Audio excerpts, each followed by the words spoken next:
Hey guys, this is OddOneGaming. This is going to be another Dragonheir Selling Gods video.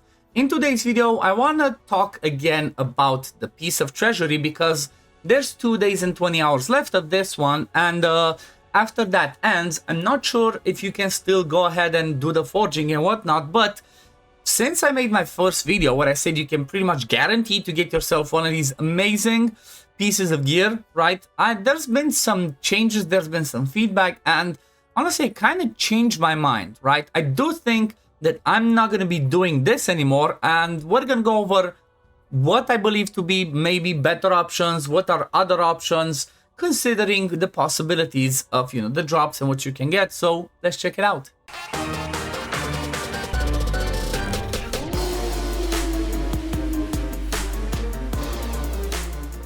So the first things first, like I said, there's 2 days and 20 hours or maybe 1 day by the time this video goes out. Make sure you don't forget to go ahead and forge this, right? Don't forget to do it because I don't think it's going to be open afterwards. You might just miss out. You definitely don't want to miss out because that would be really painful if you would miss one of these amazing pieces of gear. But last time that I made a video on it, I kind of was like, talking about it. I did realize that the rolls that you get over here are a little bit RNG. The cool thing is all of these ones are daily, right? You get like 12 spins every single day. So everybody should easily get one piece of gear. I don't think it's possible to get 2 of them unless you're, I don't know, should have the ultra luck, best luck in the game where you only roll 4s. But you should guarantee at least 1 piece of gear. And when I was talking and showing the piece of gear that I chose to go for, I kind of went and decided like, you know what?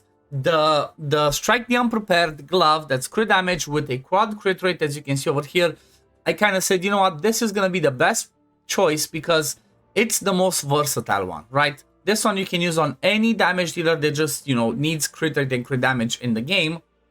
That would, would be useful not just for Vortex, right? There are the options of using some, making PC gear for Flora, for Vortex, or like, Velios. There's less people that benefit from the attack enlightenment build. Most of them benefit from crit damage, crit rate. However, like I said, I had some people suggest in my comments, and I think that's a really good idea, and that's why I really wanted to share it with you. I don't remember that person's name, but massive shout out. If you watch this video, you're gonna know who you are. They kind of said, you know what, maybe you should be trying to go more on that attack percent with enlightenment. Because the reality is like this, if we think about it, when you get a crit damage glove, right, I go with a quad crit rate. But you might not necessarily need this, or you might not necessarily want to have quad crit rate because you can always get crit rate substats from positive runes, you can get crit rate from negative runes, you can get crit rate from, the other 3 pieces. So it might be actually pretty easy to hit that 100% crit rate, or in some cases, you don't need 100%.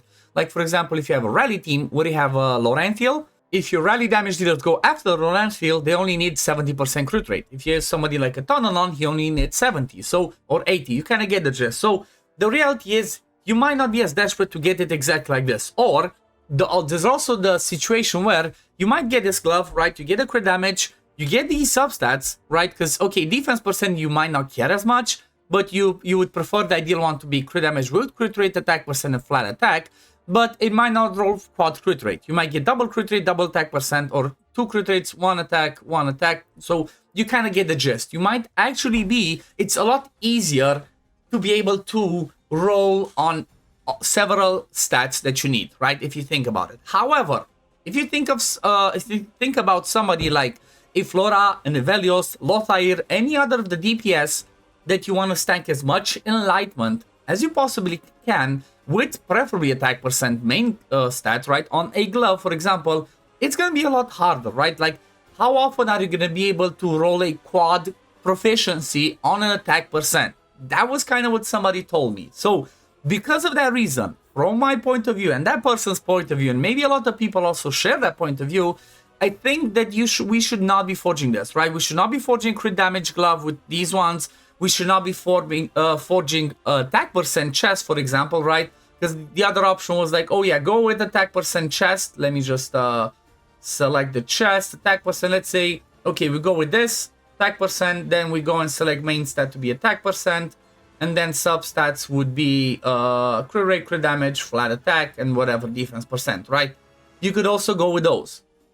But again, same principle. you might have good enough, you know, you're gonna eventually get an attack percent chest that maybe doesn't have all of them, right? Doesn't have all of them, but maybe does have crew rate, crew damage, and you roll on them. It's gonna be a lot easier to roll several stats than it is to be rolling the other one, right? Or to roll, for example, a proficiency chest with attack percent. But I do believe that instead of the proficiency one, because for proficiency is a bit tricky, proficiency chest usually you prefer to have a little bit be more versatile, as in a proficiency chest you might use on a support as well, and then if you're given like quad attack, it might not be helpful. So that's why, like, from my point of view, I'm not going to be going with the chest. I think what I'm just going to do it and lock it now. I'm going to be going with a glove.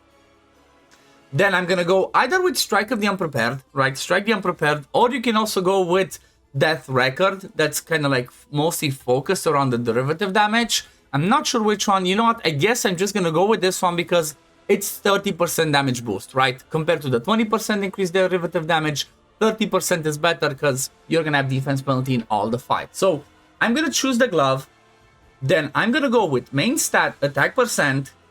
Substats, I'm going to go with proficiency, defense percent, HP percent, and then the last one, I guess, what could also be helpful. Don't really need accuracy. If you go attack percent, let me go with more flat defense, right? Just get survival, or I guess, you know, no, my bad, flat attack.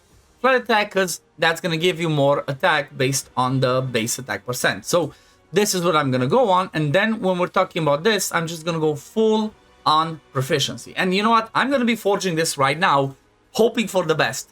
Hoping for the best, because there's something else also, if I'm not mistaken, that you can like improve what you get. So this is the glove that I'm going to go. Strike the Unprepared. Wearer deals 30% increased damage to enemies under defense penalty. Attack percent main. Quad proficiency, you can see I can get between 50 and 75. Go ahead and I'm kind of locking it in, right? Let me move myself so you can see it. Yep, there we go. This is the one that I'm locking in. I do believe this is the best option because of, like I said, the versatility of the other pieces of gear that you can get. So let's forge that and let's see how does the luck look. It's going to be my first forge, right? So forging the Proto-Gem will cost gold Meltium 50. The equipment can still be reset 3 remaining times, and all consumed materials will be returned. Forge now. Okay, yes, let's see. Okay, let's see. How does it look?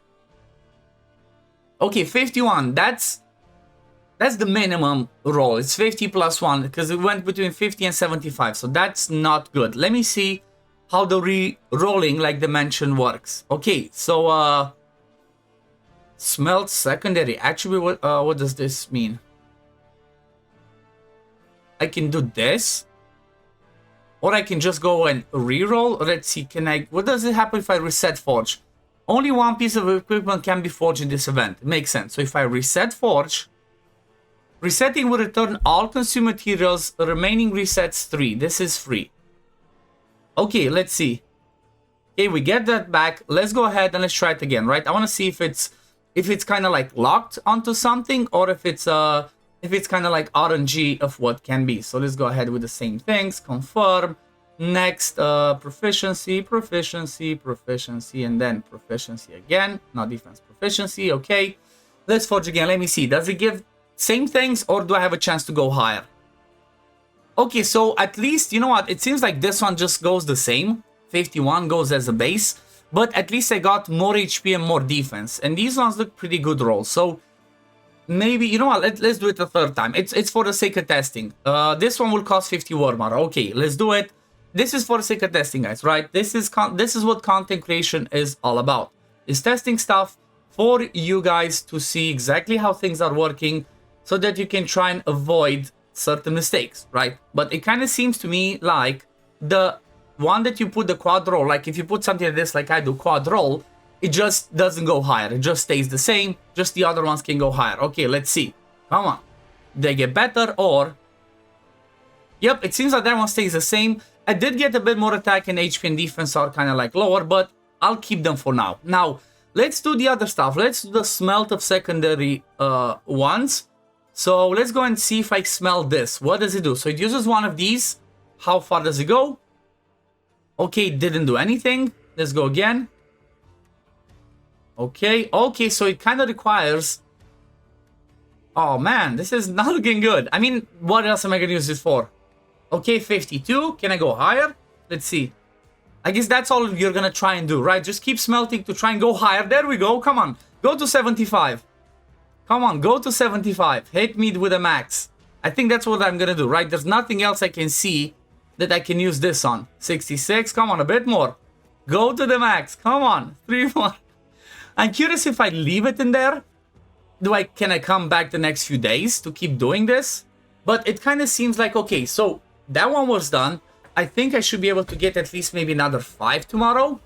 Then I wonder if now I go back, does it stay in this phase or not? That's gonna be my question, right? Let's see. Does it let me? Okay, lets me do that. You can still come back to smelt more if you want to after, you know, you get this, but don't forget to claim it. I think it does claim it for you, but just to be safe, don't forget to claim it, right? So we still got another 2 days, like I said. Maybe I get a few more of these ones. At least, what's that? 1 to 3 days. Let's see, 2 days, maybe another 10.